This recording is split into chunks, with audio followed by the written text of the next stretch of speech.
కుక్క గాడిద కథ. ఒక గ్రామంలో రాము అనే రైతు ఉండేవాడు. అతనికొక గాడిద మరియు ఒక కుక్క ఉండేవి.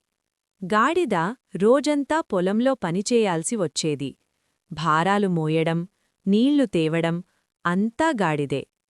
కుక్క మాత్రం ఇంటి ముందు కూర్చుని ఎముకలు నములుతూ రాత్రి కాస్త అరవడమే పని. ఒకరోజు గాడిద బాధగా కుక్కతో చెప్పింది, "నువ్వెంత హాయిగా ఉన్నావో, నేను మాత్రం రోజంతా కష్టపడుతున్నాను." కుక్క నవ్వుతూ చెప్పింది, "అయ్యో, నువ్వూ రాత్రి అరువు, అప్పుడైతే నిన్నూ నన్నూ ఒకేలా చూసుకుంటాడు యజమాని." గాడిదకు ఆ ఆలోచన చాలా నచ్చింది. ఆ రాత్రి గాడిద గట్టిగా అరవడం మొదలుపెట్టింది.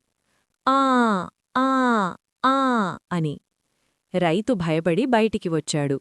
దొంగలేమో అనుకుని లాఠీ పట్టుకున్నాడు. అరిచింది గాడిద అని తెలిసి, "నీకీ పని ఎవరు చెప్పారు?" అని కోపంగా అడిగాడు. గాడిద భయపడి కుక్కవైపు చూసింది. రైతు అన్నాడు, "కుక్క అరవాలి, అది దాని పని. నువ్వు పని చెయ్యాలి, అదే నీ పని" అని గాడిదకి ఇంకో పని అప్పగించాడు. ఆ రోజునుంచే గాడిద తన పని తాను చేసుకోవడం నేర్చుకుంది. కుక్క మాత్రం మళ్లీ ఎముక నములు. నీతి: ప్రతి ఒక్కరికీ ఒక ప్రత్యేక బాధ్యత ఉంటుంది.